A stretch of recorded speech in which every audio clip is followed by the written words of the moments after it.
Vamos lá, é isso aí. Boa tarde a todos. Agradeço muito a presença de vocês, amigos, né? A gente podia ter feito lá no quintal de casa, mas não ia ter como registrar, né? Bom, eu quero agradecer em primeiro lugar ao AB, né, que cedeu o espaço, a casa deles, para a gente poder fazer essa apresentação. Eu sou Carlos Nego, da Prefeitura, trabalho no Departamento de Cultura, e a presidenta Daiane Cardoso, né? Agradecê-la, que fique aqui registrado, as meninas que me atenderam.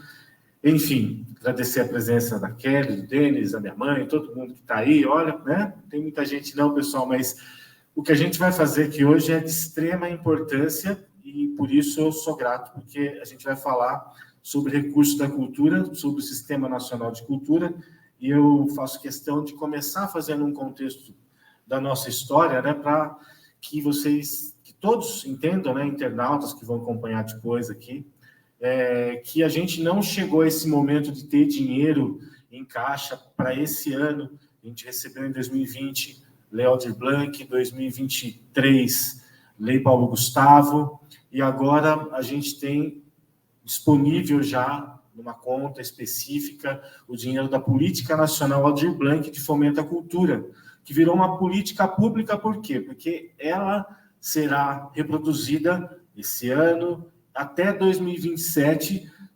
Os municípios que fortalecerem os seus sistemas municipais de cultura têm a possibilidade de ter esse recurso. A gente teve na pandemia, conseguiu mudar a realidade de muitas pessoas, no meio à pandemia, fazendo editais de premiação que auxiliaram agentes culturais naquele momento de calamidade pública. Depois, a Lei Paulo Gustavo, a gente está agora vendo alguns frutos já acontecendo, né, com esse recurso, que a gente fez editais no ano passado, editais voltados ao audiovisual, principalmente ao audiovisual, videoclipes, curtas-metragens, vídeos experimentais, também restauração e de espaços de cineclube, né, apoio a cineclube. Então, hoje a gente tem coisas acontecendo como o Cine MPF, tem alguns teatros nas escolas, vai acontecer festival de dança, festival de música, muita gente que esse ano vai apresentar seus trabalhos, fruto desse recurso que veio da Lei Paulo Gustavo no ano passado. Então, mas isso é uma história que não começou em 2020, ela começou, na verdade, ainda com a Constituição, né? Aqui vocês podem ver na tela o que é o Sistema Nacional de Cultura: articulação, gestão, informação, formação, fomento, todas as instâncias da cultura, municípios, estados, órgãos, se articulando para quê? Para que todos tenham processos uniformes, né, para distribuir o dinheiro, para poder fomentar as diversas áreas da cultura. Isso começa na Constituição. Opa, é aqui que eu tenho que ir, eu acho, né? Verdade, aqui. Um minutinho. Tarará.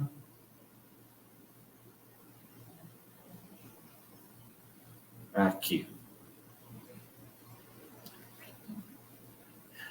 Olá, boa tarde, tudo bem, sejam bem-vindas. Maravilha. Estou contando um pouquinho de histórico aqui, pessoal, para a gente entender, agradecendo a presença. A vereadora Emily acaba de chegar, meus amigos acabam de chegar, muito bem. Tudo ótimo, agradeço a presença de vocês.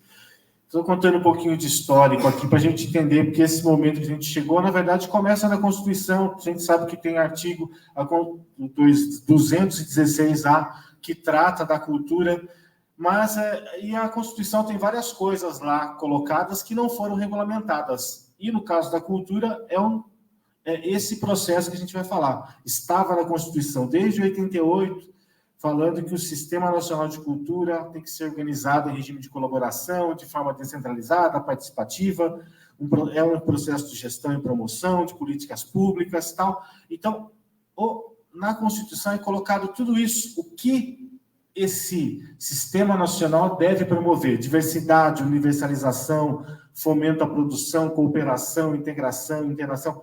São diversas itens que esse Sistema Nacional tem que cobrir.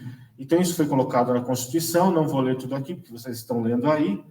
Então, isso é o artigo da Constituição, e a Constituição é de 88, e olha só quando isso começa a ser articulado, 2003, 2004, com a criação de uma Secretaria de Articulação Nacional, para quê? Para justamente juntar todos os estados, todos os órgãos, IFAM, Funarte, Fundação Palmares, todas as fundações ligadas à cultura, se juntarem para falar assim, poxa, como que nós vamos implementar o que a Constituição disse lá atrás, né? Então, aí começa a ser feito várias reuniões, né?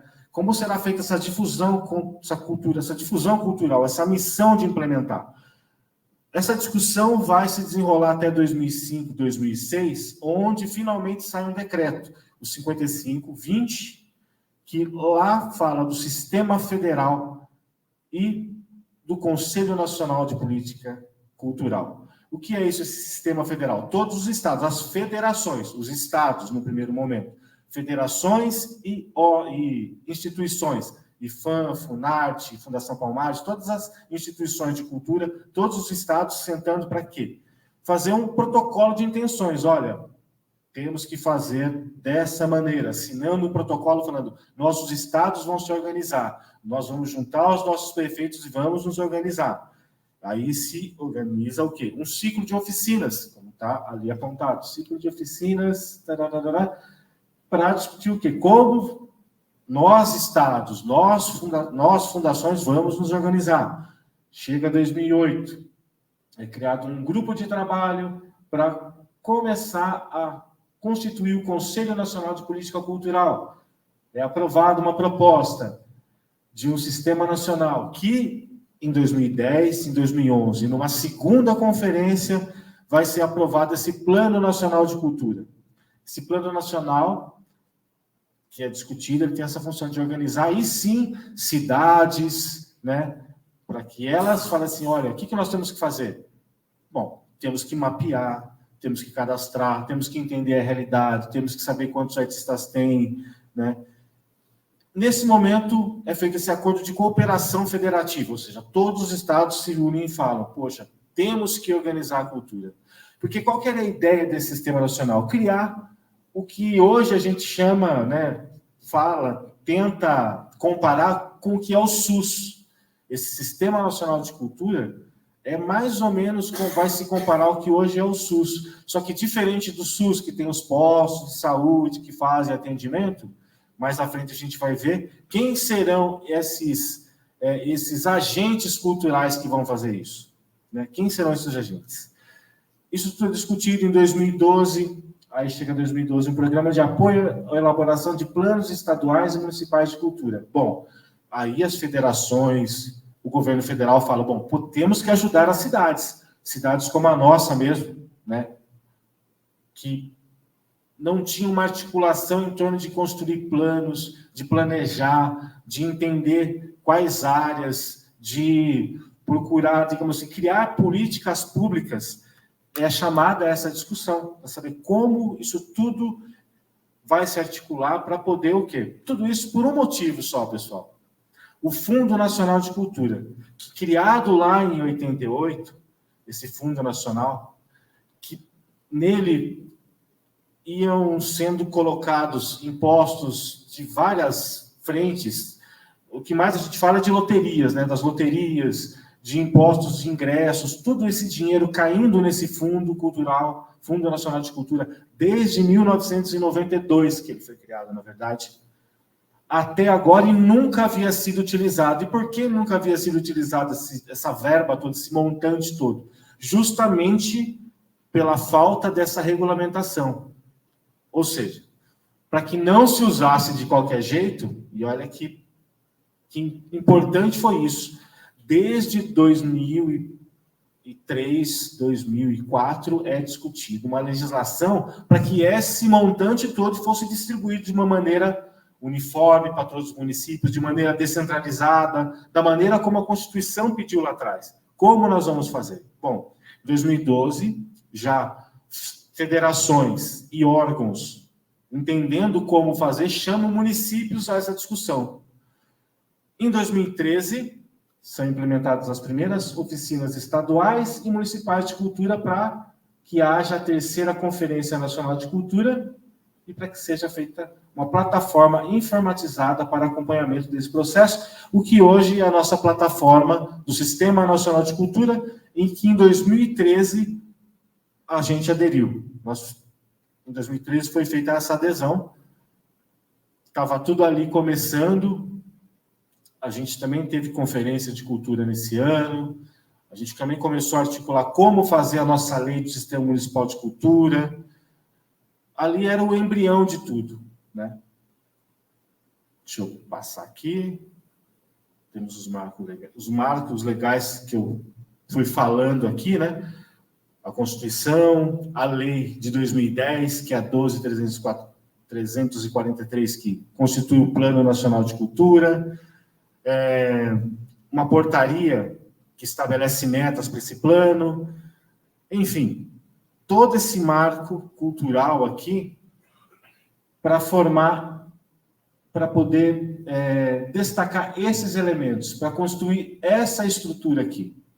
Hoje nós temos essa estrutura desenhada aqui e é essa que nós temos que reproduzir aqui no município, que a gente está tentando.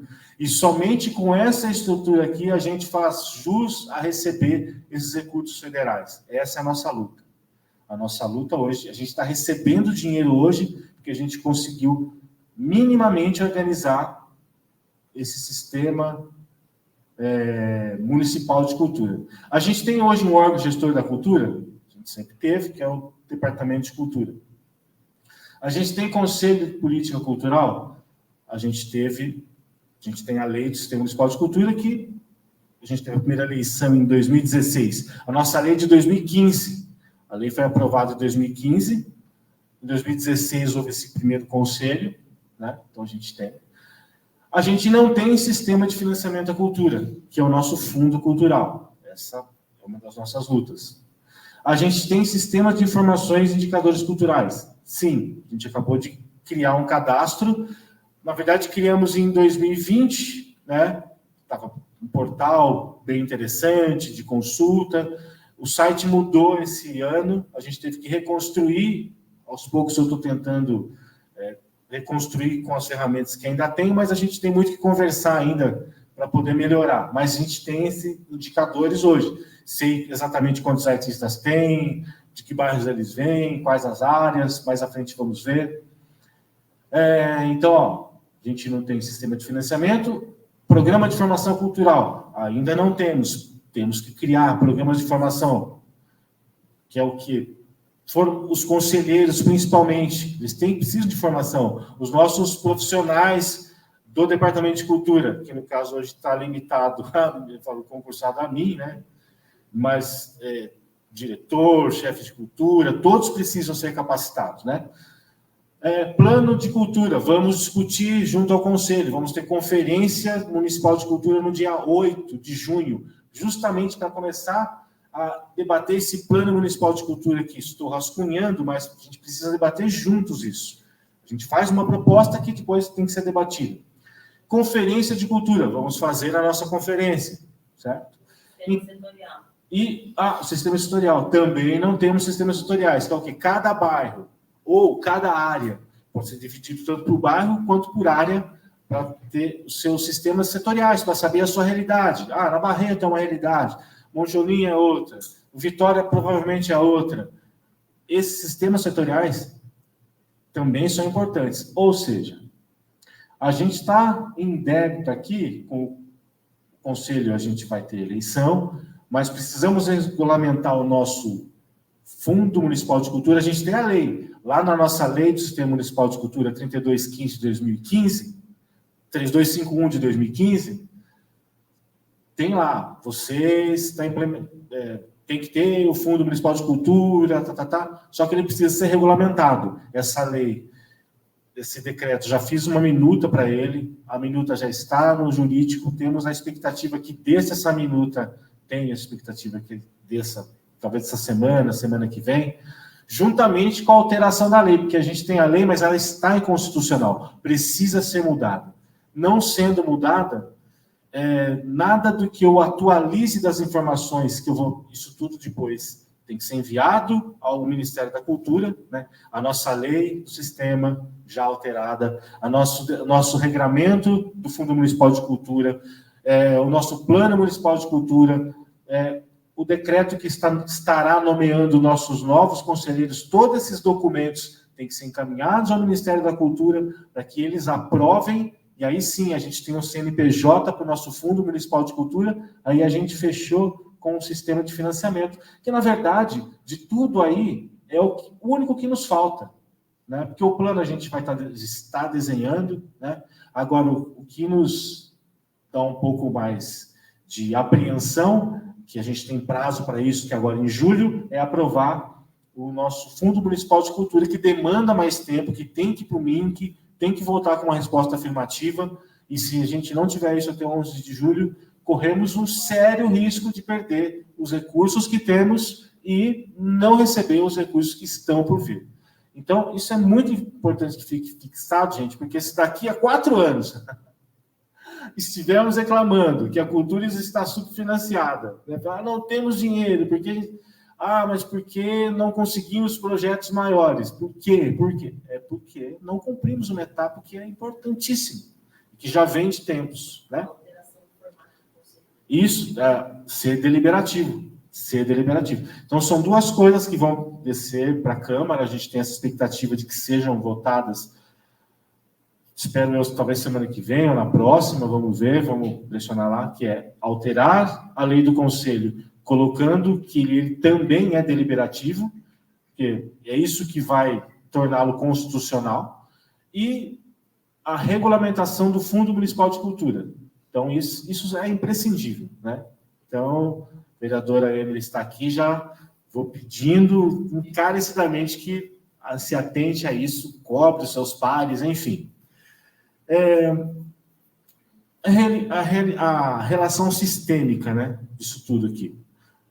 Diretrizes aprovadas pelas conferências, ou seja, por que a gente faz conferência? Para se encontrar? Não. É para a gente discutir um plano que vai de 10 anos que tem que ser aplicado. E por que é importante discutir o plano?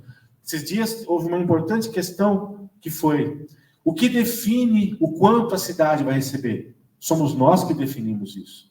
Porque a partir do momento que a gente faz um plano municipal de cultura e coloca lá, poxa, precisamos de um teatro, precisamos de um estúdio de gravação público, precisamos de uma arena, precisamos de aulas de... Quando a gente coloca isso no planejamento, envia ao governo federal, ele entende, poxa, essa cidade, olha só, ela tem tudo certinho, tem um conselho, o pessoal está trabalhando bem pra caramba lá, olha que plano bonito que eles fizeram. Poxa, então eles merecem, eles podem receber mais, desde que eles cumpram depois com as... É como um financiamento imobiliário, pessoal, para ficar mais fácil o entendimento. Você manda um projeto para o banco, depois ele vai querer ver aquilo sendo executado, para que sejam enviados os recursos seguintes, para ficar mais fácil de entender. O conselho é que gere tudo isso, por isso ele tem que ser deliberativo. O Conselho de Política Cultural deve acompanhar essa fiscalização. Só fazer alguma coisinha aqui, que acho que o pessoal que deve estar aqui no StreamYard está atrasado aqui dos meus slides. Vou adiantar para eles, para ficar todo mundo no mesmo pé aqui. Tararã, tchan, tchan, tchan. Aqui. Vou botar mais à frente aqui. Volta. Voltou. Então, esse conselho gere, não só gere, como fiscaliza, delibera, né? Então, por isso é importante. E essas comissões intergestoras de bairros que, digamos assim, não é importante. Mas caso não haja, mas se houver é melhor, elas discutem as suas realidades para que todas sejam contempladas, né? Vamos passar aqui. Então, essa é a relação. Plano de cultura, para que existe? Para definir diretrizes e metas, estratégias. Esse plano de cultura vai para onde? Vai para uma coordenação que vai ver esses indicadores, a formação, os intergestores vão ver esses marcos regulatórios, esse plano está cumprindo tudo isso aqui, certo? E os fóruns de cultura, os conselhos de cultura e a conferência de cultura é que ajudam na elaboração desse plano, né? E ajudam na coordenação, porque é daqui que saem esses números todos aí que vão ajudar a gente a definir o que a gente vai falar mais à frente um pouquinho aqui. Não dá para enxergar nada ali, eu acho, né? Mas eu vou tentar aumentar um pouquinho aqui. Aí, melhorou ou não? Não estava ruim, não. Não está ruim, não? Bom, tá ótimo, né? É. Tá ótimo, né? Opa, espera aí que eu... Se você lê para a gente é melhor. Tudo bem, plano de cultura, documento que planeja, conferência de cultura, formula e avalia, órgão municipal, executa, conselho, contribui. Eu só coloquei isso, gente, porque na nossa lei, como eu já disse, está inconstitucional, porque está colocando lá que o nosso conselho ele não é deliberativo, ele só é consultivo. Isso está errado, né? Quando foi feito equivocadamente, né? Então, isso gerou polêmica para a gente. Foi uma luta, a gente fez manifesto cultural, a gente brigou, a gente chorou, a gente implorou, não foi mudado na ocasião. Então, agora a gente não quer passar por esse mesmo perrengue, a gente quer explicar direitinho. E o que está dizendo? Isso aqui é um manual, esse trecho é de um manual. Como fazer um sistema municipal de cultura? E aqui está falando que o conselho ele tem que ser deliberativo. Então, eu estou colocando isso aqui. Por que você está fazendo essa audiência pública, Carlos, com um público, né, tão pequeno, de qualidade mais pequeno? Porque eu tenho que fazer isso. E tenho que deixar registrado que eu discuti, que eu expliquei, que as coisas foram devidamente passadas para os agentes culturais. Isso é parte do processo, tá? Então, sinceramente, é lógico que eu queria ver esse salão lotado, mas o que importa é deixar registrado que a informação foi levada.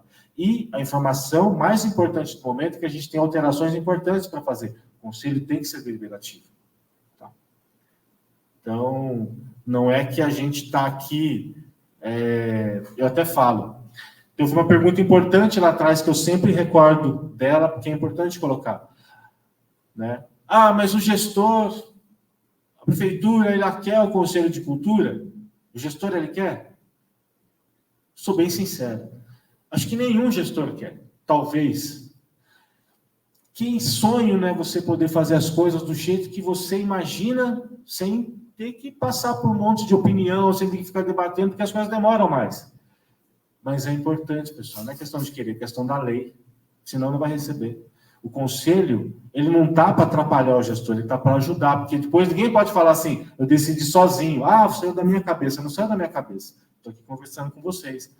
A gente faz um acordo de cooperação federativa com o governo federal, porque a gente ia fortalecer esse tema, que a gente ia fazer tudo isso aqui. Tá? Então, se a gente está recebendo dinheiro hoje, é porque lá atrás alguém falou, governo federal, a gente vai cumprir as etapas, tá? Vamos chamar o povo para discutir, vamos fazer audiência pública, vamos se comportar. Então, a gente adere ao sistema fazendo esse acordo, é assinado, não é apalavrado, isso é compromissos pactuados, tá tudo aí, ó. Vocês têm que implantar o sistema setorial de cultura. O que está falando é das cidades, tá? Estamos falando do sistema nacional, então os setoriais para eles aqui têm a ver com as cidades. Temos que elaborar os planos, temos que realizar conferências, né? Temos que fortalecer mecanismos de financiamento, ou seja, precisamos do nosso fundo municipal. Vocês acreditam que a gente tem um fundo municipal todo ano, desde 2016, que existe o fundo, é previsto um recurso para cair nesse fundo? Nunca vai, porque o fundo não está regularizado. São 24, 27 mil reais, é pouquíssimo. Esse ano é 20 mil. E sempre cai, por quê? Porque o fundo não está regularizado. Então quer dizer que o artista não precisa, né? Não tem fundo, então o artista não precisa. Então é por isso. Se a gente não se planeja, quer dizer, eu fico triste ao falar isso e não ver o interesse o interesse amplo da classe cultural. Porque o interesse nosso é que vai fazer esse bolo, esse recurso aumentar. Né? Então, o que a gente assina com o governo federal é isso, que a gente vai fortalecer esse mecanismo, a gente vai fazer conselho. a gente vai ter um órgão específico para gerir a cultura. Isso quer dizer que é a Secretaria de Cultura. A gente hoje é um departamento, mas é totalmente indicado que se tornemos uma secretaria, porque a secretaria ela tem autonomia. Mas isso vamos discutir mais à frente. Talvez na conferência a gente fale mais com isso, fale um pouquinho mais disso, né? As comissões são importantes para fazer acompanhamento. Tudo isso que está ali, que vocês estão lendo, vendo, é pactuado, é assinado. Toda vez que a gente pega lá no Transfere Gov, vai vir um dinheiro, a gente assina um termo de adesão. O termo de adesão quer dizer o quê? Vocês estão reafirmando, olha, vocês vão cumprir o que vocês assinaram lá em 2013? Estamos nos comprometendo. Bom, aqui são números de 2013, pessoal. Como estava? Apenas 32% dos municípios tinham tinham feito essa adesão até 2013. Né? Então, era pouquíssimo. Hoje, esse número está muito maior, nem vou me ater a ele, mas só para vocês terem uma ideia que o processo é lento. Então, 2013 era o ano que tudo estava começando ainda dessa articulação toda. Né? Até antes disso, né? Até está aqui, ex-prefeito deles que não deixa mentir, a cultura era feita a duras penas, né? Sempre recursos próprios, se lançando a patrocínios, se lançando a correr atrás. E hoje há uma grande oportunidade de a gente poder mudar essa realidade, não mudar, mas somar a esse tipo de ação, né? Que todas as ações para a cultura são bem-vindas. Então, ali eu não vou aumentar de novo para não ter problemas aqui, mas ali está dizendo que a gente aderiu ao sistema, ali é a data, não dá para enxergar, mas é 6 de setembro, tá? De 2013. E é a página do Sistema Nacional de Cultura, isso aqui, tá? Isso aqui é MyLink, que está falando que a gente ainda não atualizou todos esses dados aqui, né? Conselho e tudo mais, né? A gente voltou a fazer esse conselho funcionar em 2021, porque de 2017 até 2020, infelizmente, a gente teve um hiato gigantesco que era daquele problema de o Conselho de Cultura não ser uma política daquela época que se achava necessário. Né? Não vou aqui julgar se certo ou se errado, não me cabe, mas, infelizmente, foram anos que a gente perdeu de poder evoluir, né, de poder estar mais articulados, o povo mais engajado. Mas em 2020, tendo a iminência de receber dinheiro da lei Aldir Blanc, né, não havia outra solução senão fazer isso. Né? Fizemos uma comissão provisória, né, para substituir o conselho naquele momento, mapeamos artistas, nos cadastramos, fizemos reuniões, fizemos nosso plano de ação e tal. Ou seja, corremos para poder nos articular em torno de um sistema provisório ali, que em 2021, né, aí agradeço muito a gestão do prefeito Toninho Gemente ter tido essa atenção em 2021 de fazer uma eleição de conselhos, fizemos uma eleição do conselho, retomamos o Fórum de Cultura, acho que isso ainda em 2020, né, 2021 já estávamos funcionando melhor, né? Então, retomamos o conselho, né? E agora a nossa luta é o quê? Continuar para que isso não se acabe, porque temos erros nesse processo, no sentido da própria capacitação das pessoas, talvez não entenderem a dimensão de tudo que a gente tem conquistado e está fazendo. Que em 2020, como eu te falei, era ano de pandemia, muitos artistas receberam dinheiro. 2021, de novo, sobrou um recurso. A gente conseguiu fazer alguns pequenos eventos em 2021 ainda. E agora a gente está vendo o resultado de um recurso que chegou há pouco tempo e olha só o quanto a gente pode evoluir. Perdemos estrutura física, não temos muitos lugares hoje que a gente possa executar as coisas que a gente queira fazer, né? É por isso muito grato a OAB estar recebendo a gente aqui.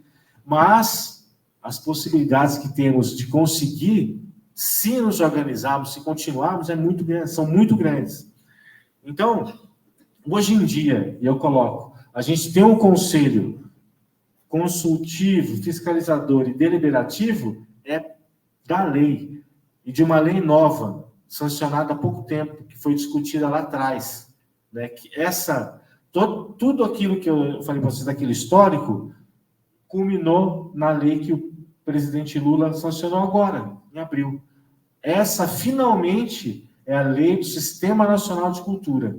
Ou seja, pessoal, são mais de 12 anos, se a gente for contar só de 2010 para cá, né, em que as coisas têm sido realmente regulamentadas, legisladas, né? Porque antes foi conferência, discussão, conversa, muita teoria, né?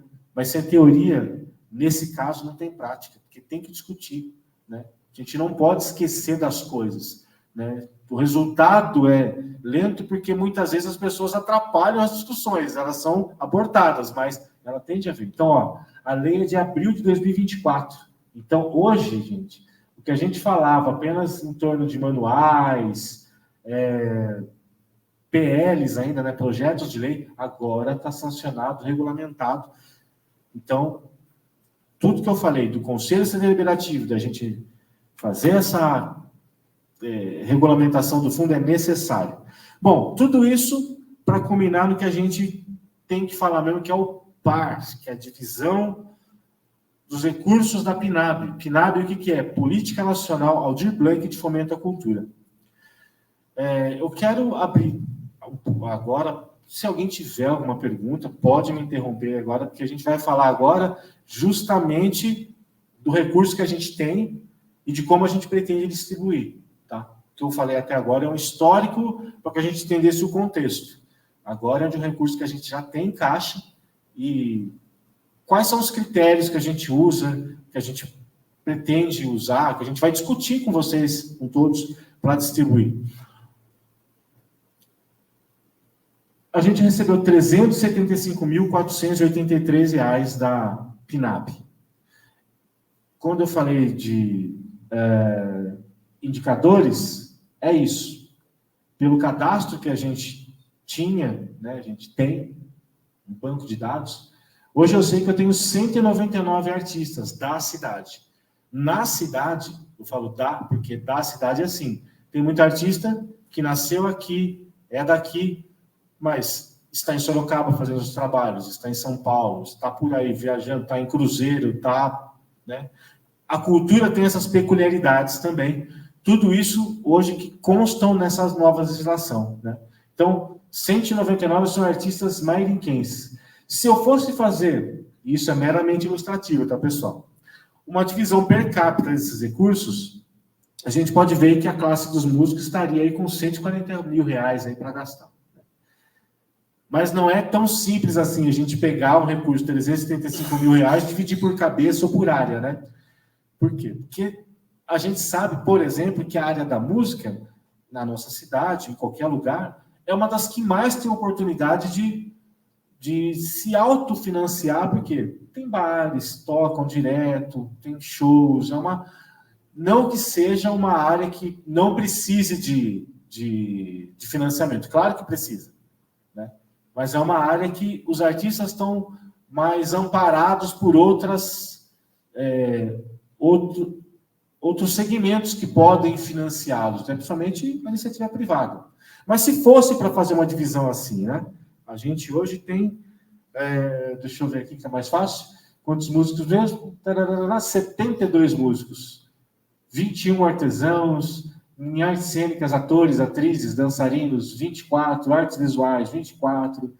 Isso são números de julho de 2023, não mudaram muito até hoje, porque eu recebo notificações a cada cadastro, né? O cadastro ele saiu do ar faz uns 2 meses, estou retornando agora, então eu não consegui atualizar. Mas não mudou muito, esses números não mudaram muito, não. Tá? Então, os indicadores são esses, né? Então, para vocês entenderem, não é uma simples divisão per capita que a gente tem que fazer, né? Porque senão a gente subfinancia outras áreas, por exemplo, a literatura ou culturas populares, por exemplo, que teriam um irrisório. Não é assim que se faz divisão, por número de pessoas, mas sim por áreas, né? por segmento, por análise daquilo que está menos privilegiado, né? Essa aqui já é a divisão por bairro, vocês vão ver que aí já tem 166, né? Isso tudo vai estar disponibilizado nos nossos portais também. Se vocês entrarem lá no site de MyLink, vocês vão ver MyLink Cultural. MyLink Cultural tem uma aba, MyLink Cadastros, eu vou disponibilizar tudo isso aí lá, tá? Mas é isso, ó.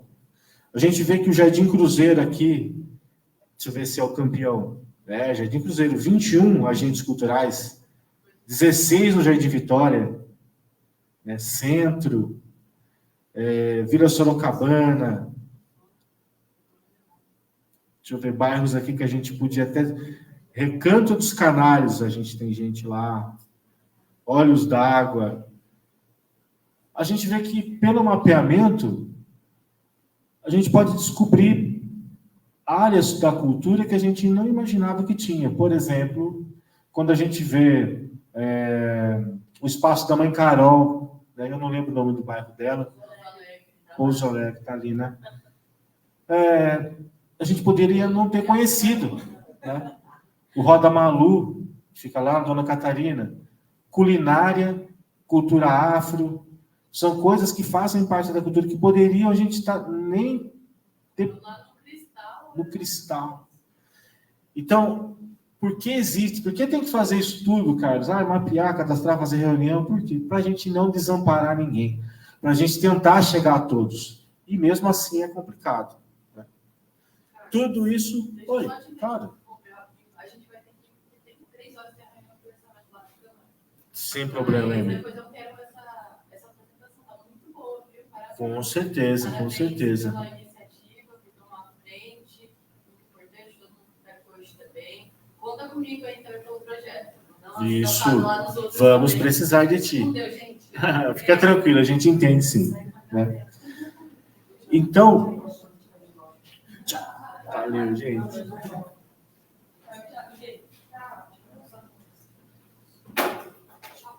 Tchau, tchau. Até mais. Obrigado, Ana. Então, tudo isso para chegar nesse momento que a gente vai ter agora aqui, que é como pretendemos distribuir o recurso da PNAB. Isso é o plano, esse é o PAR, né? O plano de aplicação anual dos recursos. Então, a gente já está debatendo essa questão aqui no grupo do fórum, o que deve ser feito, o que vamos fazer. Mas a gente vê ali, por exemplo, ações gerais, festas e outros movimentos culturais populares das comunidades. Como a gente vê, por exemplo, que teve na Vila Sorocabana. A gente teve uma festa popular de um bairro, de uma comunidade, que fez uma festa bonita, mas que poderia ser muito melhor, digamos, no sentido de a gente poder oferecer mais coisas e eles mesmos poderem oferecer, se tivesse a oportunidade de ter, por exemplo, um projeto financiado com recursos, que ali a gente até coloca R$25 mil, 4 projetos de R$25 mil.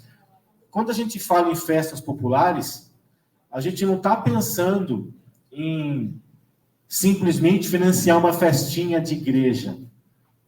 Não é assim, vou dar dinheiro para uma festa de igreja. A gente está pensando numa festa de igreja que está levando cantores, amadores, alguns já profissionais, mas gente que muitas vezes não tem nem acesso a esses projetos que a gente está falando aqui, que é gente que só apenas canta, toca na noite, mas que lá vai receber um cachê, e que muitas vezes é um cachê subvalorizado, por quê? Porque a própria festa pode não ter condições de pagar mais, porque a gente sabe a dificuldade que é para correr atrás de patrocínio, né? Então, quando a gente fala, poxa, vamos, através de editais, reservar R$100 mil, pelo menos, para financiar festas populares, e a gente talvez dá oportunidade. A gente tinha a festa de São João Batista, que às vezes vai acabando por falta de financiamento, ou pela própria falta de amparo, né? De não ter grana. A gente sabe que tudo é dinheiro, não tem jeito. A gente já teve... eu nem coloco a festa do Pêssego aqui, porque é uma festa tão grande, né? Que talvez R$25 mil para aquele tamanho de festa, né? Não fosse suficiente. Mas pensa na festa dos bairros, das comunidades, sendo financiadas com dinheiro para poder contratar seus artistas, pagar a realidade de cada bairro, né? Eles conhecem, eles podem chegar até aqueles artistas lá que muitas vezes não têm acesso aos editais, né? A gente estava conversando aqui. Às vezes as pessoas não sabem fazer seus projetos, mas a gente está aqui para ajudar. Mas as comunidades, elas podem ter acesso a isso. Bloquinho de carnaval, até foi polêmico, que é uma ideia que a gente teve ano passado. Ah, vamos fazer bloco de carnaval, poxa, mas falta dinheiro, falta recurso, falta ideia, falta projeto. Falta dinheiro, agora talvez não falte mais, falta talvez um projeto, as pessoas se reunirem e falarem, poxa, vamos orçar bonitinho, quanto a gente vai gastar de abadá, quanto vamos gastar contratando uma banda, enfim, festas populares. A gente pretende fazer editais privilegiando essas festas populares que estão nos bairros. E por que os bairros? Por que a periferia? Porque a lei, a PNAB, ela pede pelo menos 20% vocês têm que gastar com atividades periféricas, com comunidades. Então, a gente pensa também nisso quando dividimos e separamos R$100.000 para fazer um edital, né, de projetos, 4 no caso de R$25.000. Só vale fazer uma ressalva aqui, gente, porque esse plano que a gente está discutindo aqui agora, no dia 31 de maio, é o que eu vou subir para a plataforma do Sistema Federal, certo? Beleza. Ah, mas aí é isso que a gente tem que fazer, fechou, não dá para mudar, a sua palavra é a última, não. Isso aqui é uma reserva. A gente está falando para o governo federal, olha, nosso plano é esse, mas vamos continuar debatendo para sim, aí sim definirmos quais editais vamos fazer, da maneira que vamos fazer, mas a nossa diretriz é essa. A gente vai fazer usando esse chamamento público, usando essa Lei 13.019. O que é a Lei 13.019? Ela trata de parcerias com do poder público, com a comunidade, com instituições, com associações. Que são parcerias? Bom, você faz a festa, mas a gente vai ter que colocar algumas regrinhas para você fazer a festa. Como, por exemplo, essa. A gente seleciona uma festa qualquer aí, popular, de um bairro, eles vão receber R$25.000. Vão gastar como querem? Não. Vamos fazer um pacto aqui, um acordo que esses R$25.000 vão ser para financiar os artistas do bairro. Vocês vão contratar som, mas você vai contratar um som que seja da cidade. Vocês vão pagar os agentes culturais com essa grana. Então, a gente coloca algumas regras. Então, isso é uma forma de você fazer um edital. Ah, e aqui em fomento cultural. Deixa eu só fazer um detalhezinho aqui, porque o pessoal do StreamYard não deve estar entendendo nada, porque eu avancei o slide, mas para a gente aqui. Pera lá, deixa eu avançar aqui também. Avancei. E aqui não vai ter, pessoal. Mas vão me ouvindo aí. Voltou. Aí, quando a gente fala ações gerais, fomento cultural, e a gente coloca ali editais de produção e circulação cultural. Esses são, por exemplo, os editais que estão rolando agora, esse ano, fazendo videoclipes, o pessoal fazendo produção de curta-metragem, o pessoal fazendo festival de dança, festival de música, festival, seja lá o que for. Os editais da Lei Paulo Gustavo foram de fomento. O que é fomento? A pessoa apresenta um projeto e ela é dado um recurso para ela executar aquele projeto da maneira como ela escreveu o projeto. A prefeitura não interfere em nada, ela apenas executa mediante aquilo que ela apresentou no edital. Tá? Então, é uma outra forma de você financiar aquele artista. Ah, eu quero gravar um disco, quero fazer um livro. Então, apresente um projeto e aí a gente separa 5 projetos de R$15.000. Poxa, mas R$15.000 não é muito dinheiro, só 5 projetos? Bom, a gente vai discutir se, de repente, não podem ser 10 projetos de 7.500. Essa discussão continua até saírem os editais. Mas o que a gente está falando para o governo federal aqui? Governo federal, para editais de produção e estão separando R$75.000. Vamos, 5 projetos é o que a gente pensa até agora. Mas vamos debater. Até a gente teve uma sugestão que foi do senhor Walter, um escritor, ele me falou: Carlos, R$7.500 eu consigo escrever um livro e publicá-lo. Está ótimo. Bom, é uma opinião. A gente pode fazer esses 10 projetos. Mas ainda vamos discutir, vamos conversar, porque uma das coisas que a gente se compromete nisso tudo lá, né, que a gente se compromete é o quê? Debater. E é isso que a gente está fazendo agora e vamos continuar fazendo. Mas o plano está aqui. Quando a gente fala de custo operacional, a gente está falando, que já deu uma polêmica, né? Mas de curadoria, auditoria, a gente está falando de consultoria, tudo que envolve o que é necessário para eu poder executar a PNAB. Por exemplo, para os editais, eu preciso contratar uma comissão parecerista, ou pelo menos um parecerista. Por quê? Bom, eu não quero ser a pessoa da cultura que vai selecionar projetos. Isso fere a impessoalidade. Isso vai ferir, talvez até a transparência, né? Então, e também tem pessoas mais capacitadas e gabaritadas que podem fazer essa seleção. A gente faz questão que sejam essas pessoas a escolher os projetos. Por isso, contratar, eu sempre indico, é sempre melhor. A gente ter essa questão de não ter problema com a impessoalidade, de repente, a gente ser condenado por algo que a gente não deveria ser, né?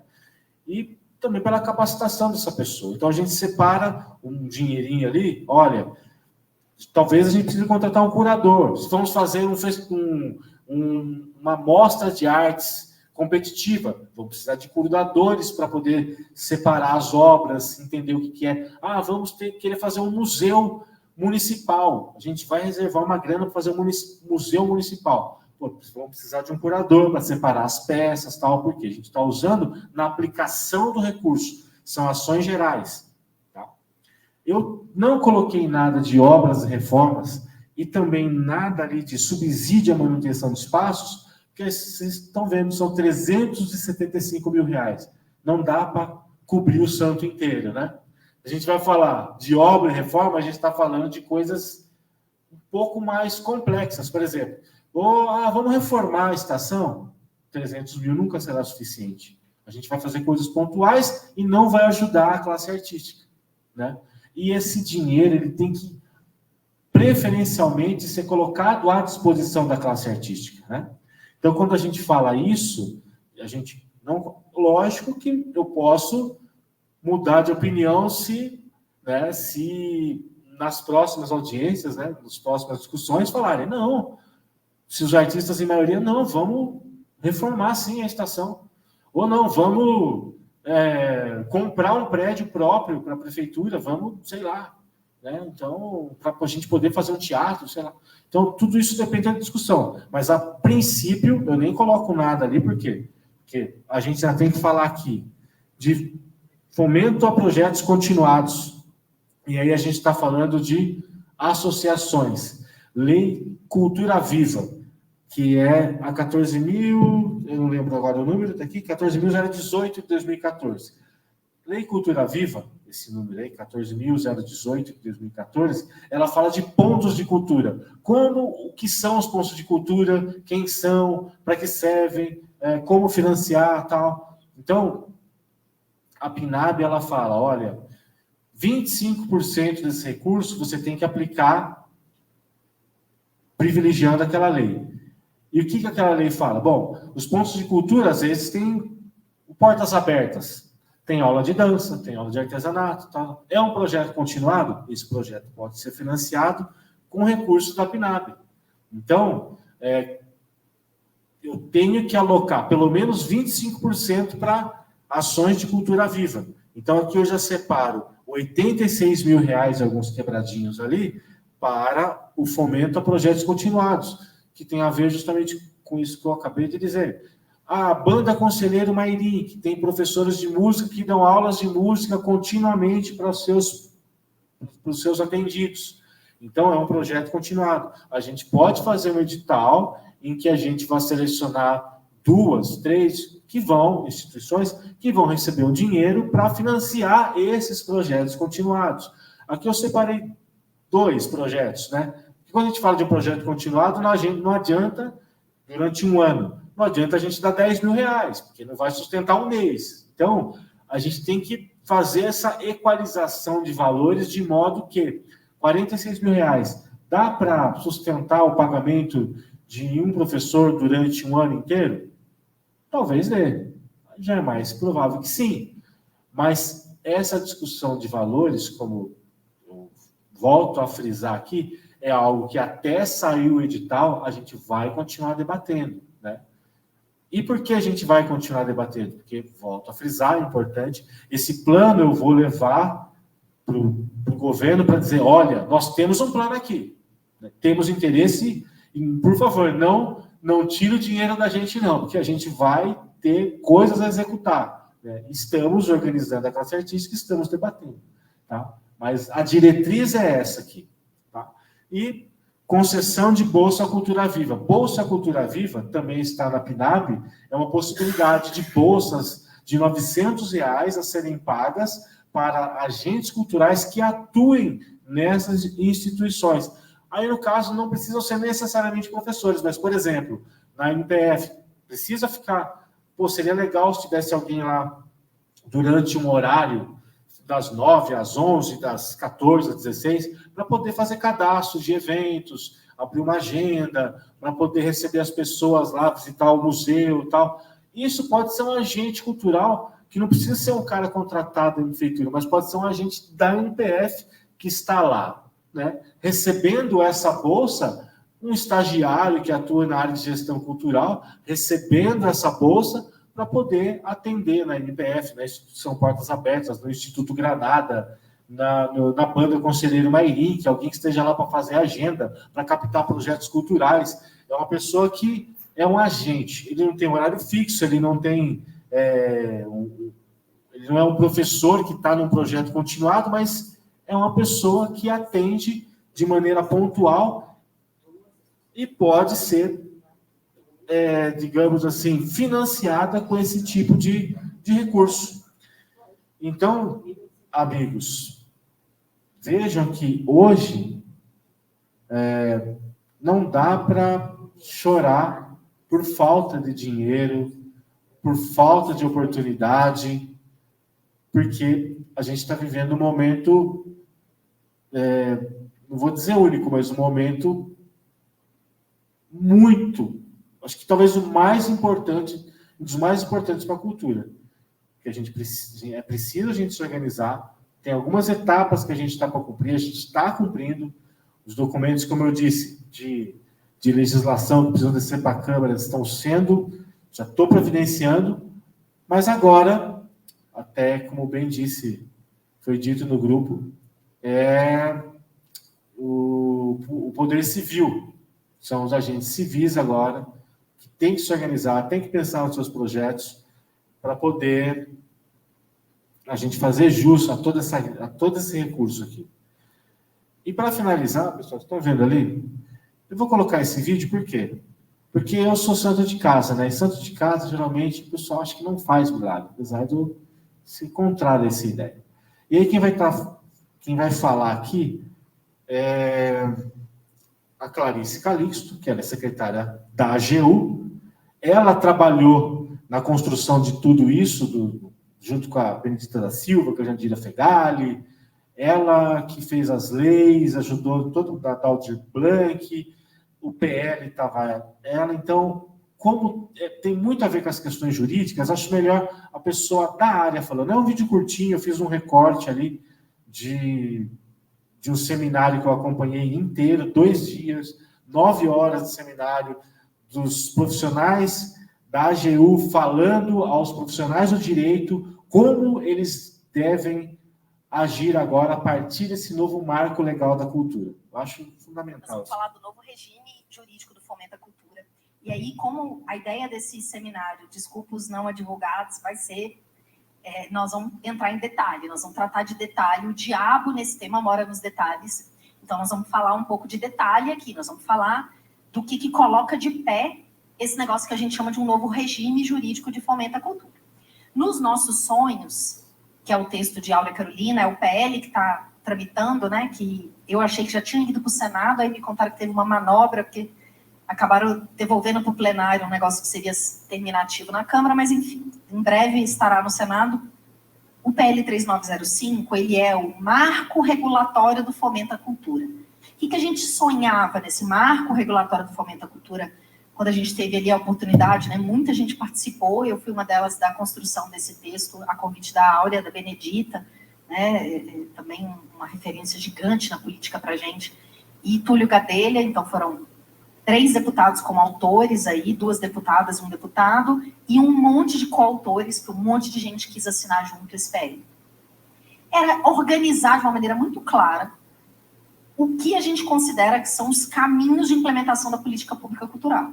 Então, o que é parceria? Parceria é uma coisa. O que é fomento? Fomento em sentido estrito da cultura é outra coisa, não é parceria.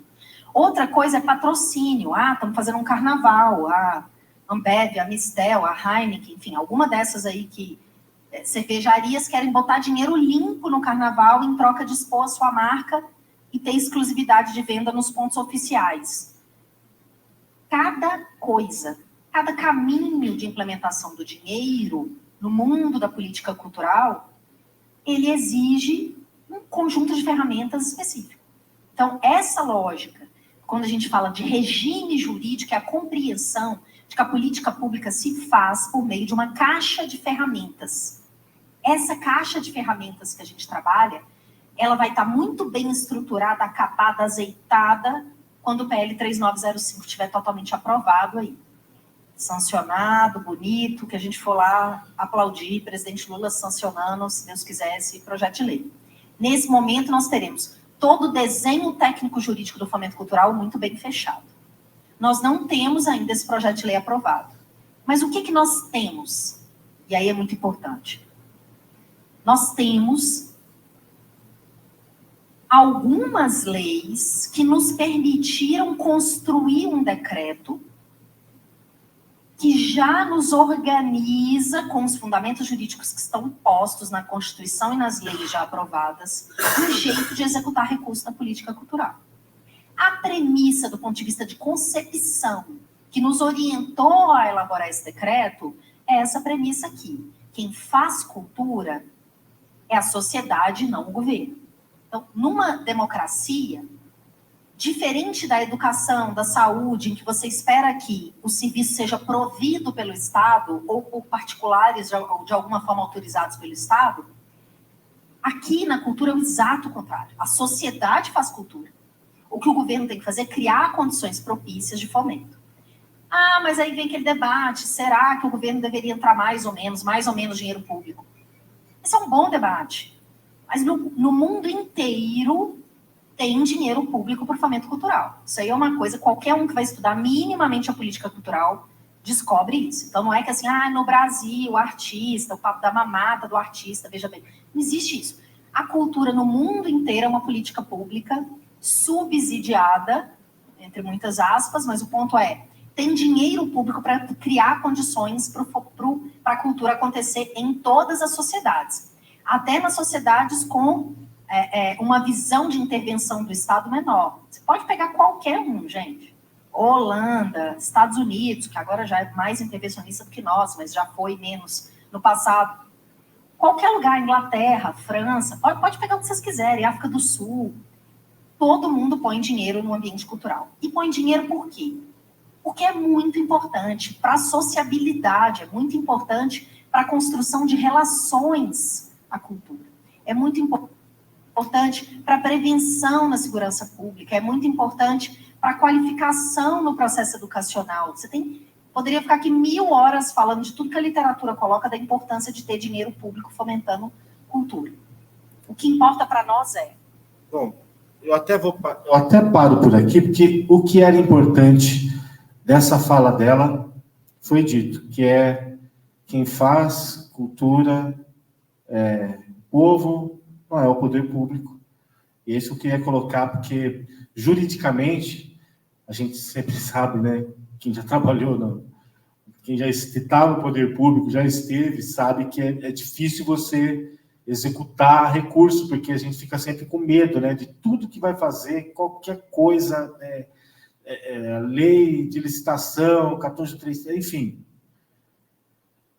Na cultura, essa já foi, né, esse PL que ela fala foi sancionado, esse que eu tinha mostrado, o PL foi sancionado, agora a gente já tem todo esse marco legal.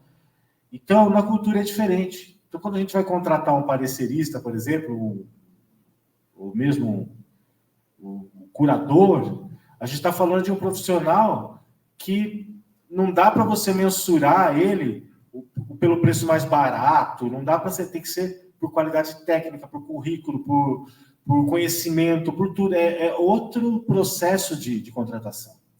Então, o que ela está dizendo, o que falou durante todo esse seminário, é isso. A visão que o jurista e que o gestor deve ter agora para a cultura é diferente. Deve se debruçar em cima dessa nova legislação e, principalmente, olhar para a nova legislação e, principalmente, fortalecer o quê? A participação da sociedade civil, o debate e a construção conjunta de um plano de cultura para quê?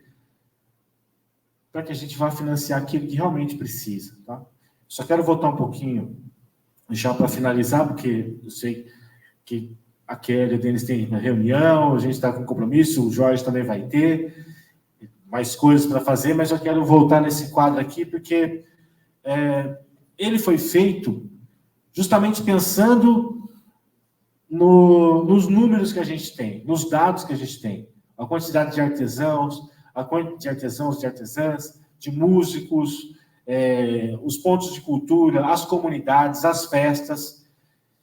Então, quando eu falo aqui custo de capacitação e tal, que deve estar em algum lugar aqui que eu não vi, é justamente pensando em ter um monte de artesã que elas vão fazer o quê? Podem dar aulas, podem aplicar esses recursos, o conhecimento que ela tem nas próprias instituições. As feiras podem virar, além de feiras, podem virar pontos de troca de informação mesmo ali daquela área. Então, nas festas populares, por que tem que financiar essas festas? Porque o cantor está ali no bairro, a gente às vezes nem conhece, ele não está no nosso grupo da cultura muitas vezes. Então, a discussão em torno da cultura ela é muito maior, tá, do que os números em si, mas ela passa, sim, tanto pela experiência empírica que a gente tem de saber tudo que acontece na cidade, de festividades, de formação, as coisas que a gente já teve, que a gente pode ter, né? Passa por isso até esse momento que a gente está vivendo até agora aqui, de debate, de conversar. Bom, eu encerro por aqui, pessoal. Tá? Agradeço demais por terem comparecido, porque, para mim, né, para o poder público em si, é fundamental ter esse registro de que a gente levou a informação, está gravado, as informações estão no nosso site também, lá no site da Prefeitura, tá? Para que todos acessem. E alguma pergunta, alguma colocação, eu estou aqui à disposição para responder. Tranquilos?